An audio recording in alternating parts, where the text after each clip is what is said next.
Yo guys, Saber here. I just finished my placement and I gotta be honest, like these placements went really well.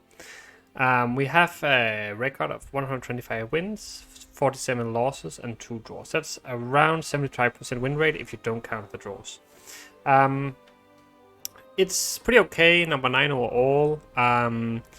And compared to most other guys, we also have a pretty decent win rate. Gwent is an exception. He has like insane scores, but he always does that, right?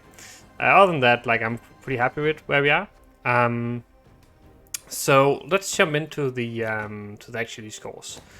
So my best faction so far is Syndicate, 2550 after 57 games. My win rate since has changed to hidden to Cove is really good. Before I played some weird lists that I had kind of a rough start with, but lately we've really been smurfing with Syndicate. Then I have NR. I've been playing pincer maneuver for NR. Some people think it's a bit of a meme, but I actually think it's pretty viable. Have a pretty good win rate with it. Erlang can be very huge quite often, and it's just difficult for the opponent to deal with him. Has quite a few decent matchups as well right now. Then we have Skellige. For Skellige, I've kind of been experimenting quite a lot, changing lists quite frequently. I'll show you the list I was playing here towards the end, but also discuss some other Skellige lists that are very playable right now. Then we have Monsters. Monsters is another faction that has 3 playable decks. You have Araka Swarm, you have Vi, and you have Kelly.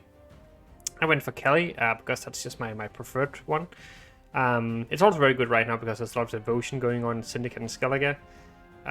So it's kind of just a solid choice. It's bad versus Squirtle and Nilfgaard quite often because they're usually playing Serpent Trap or Heat Wave, Curse of Corruption. Nilfgaard have cards like Vincent, Yennefer's Invocation, stuff like that.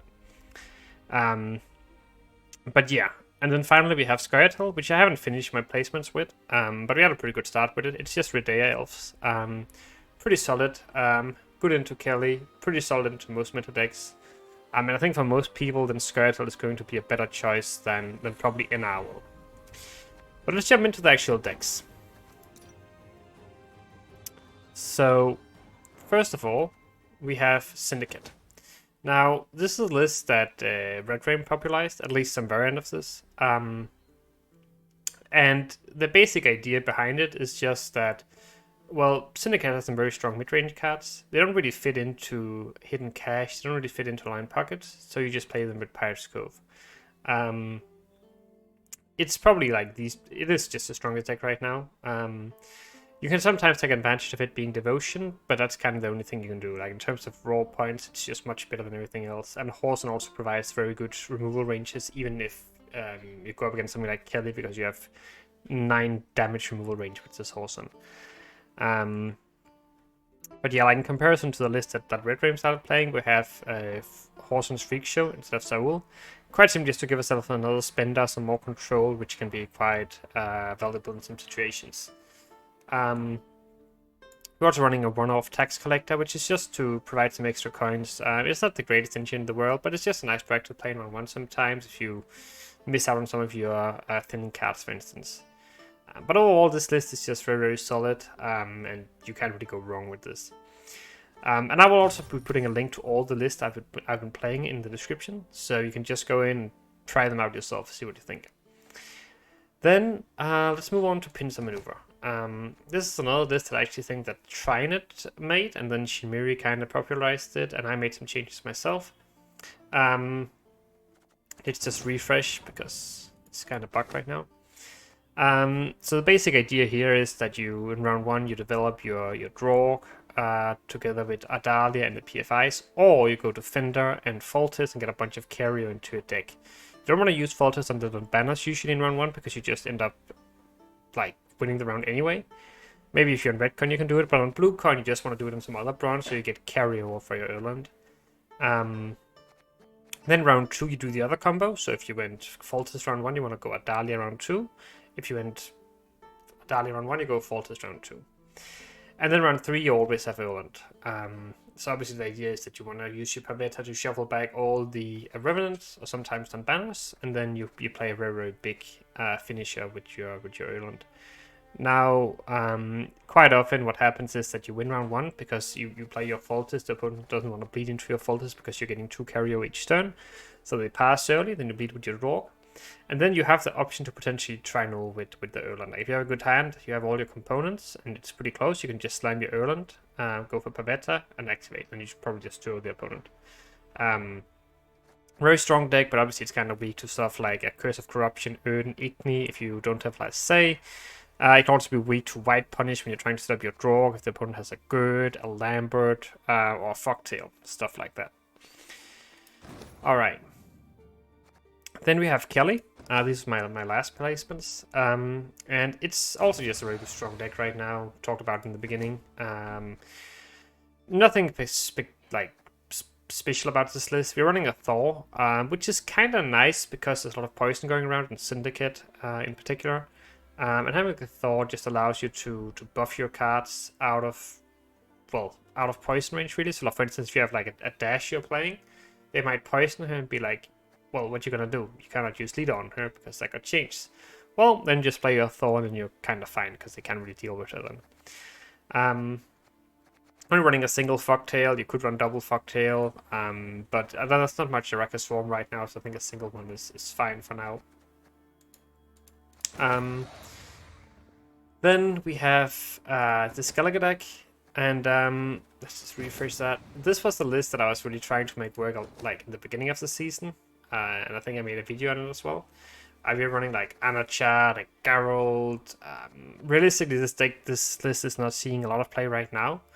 I really wanted this to be good, and I don't think it's bad. Like, as you can see, we got a pretty decent score with it. But in long term, it might not be the greatest deck for Skellige. But it's not terrible by any means, and because so few people are playing it right now, you definitely have some surprise value as well. You gotta be careful with your Geralt on brick. If you're worried about your Geralt bricking, you can instead go for like something like an Axie or even like an Igni in the deck.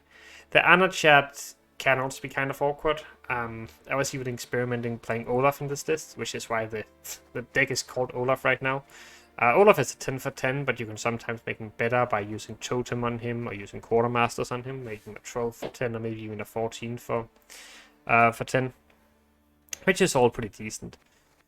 So yeah, like this is a strong list, I think, but it's kind of a little bit off meta right now, and you might be better off just playing standard discard warriors. But that's kind of up to yourself. You can try it out, see what you think. And then finally, we have Deadeye Ambush. And this is a list I haven't been playing with a whole lot myself. Only 8 games. It was quite popular in the qualifier, top 16 qualifier, which is why I started playing it a bit. The basic idea is just that Redea indirectly got buffed because of the change to the neophytes. Which means that it's just kind of a nice opener to go Redea. Well, not an opener, but like round 2, maybe when you're resisting the bleed. Because quite often this list just want to play 3 cards and pass. So you're going to round 2, then you play your Redea. And you're like, okay, let's see what you do, right? You can just keep playing bronzes. If the opponent at some point like gets too big of a lead, just slam your Feign Death and activate the Redea. So you're getting some extra tempo in your Feign Death, which is really nice. It's also very relevant in situations where the opponent has a Heatwave, because if you look at this deck, like your tallest unit is Redea and Oak, right? So they're really going to get like an 8-point Heatwave, which is not removing anything, which is quite inefficient for them. So for them, the Feign Death is definitely the priority Heatwave target. So being able to have this Redea down to enable you the double trigger on the Feign Death just means that the Heatwave is not going to do anything, because sure, they can still Heatwave the Feign Death, but then all they're denying is Waylay. Which, I mean, trading a Waylay for a Heatwave is a pretty good trade, right? So yeah, this is basically just the list. You can change around with the 4-piece if you want. Obviously, there's a lot of garbage in this deck, so you kind of want to draw your goals, right? Otherwise, you will probably struggle. But you just want to try to maximize the points of these cards. It's definitely a lot better on red than on blue. On blue, you can quite easily get in trouble. If you play a few bronze cards and they start getting ahead, then you actually have to start using some of your high-end core, which you don't have much of it because it's so polarized. So you gotta be a little bit careful in that regard. But that's basically it for the video. I just want to give you guys a brief overview of the decks I've been playing. Hopefully you guys will try them out, and I mean, hopefully you will have success with them. Let me know what you think, and yeah. that was it for the video. See you next time, guys. Bye.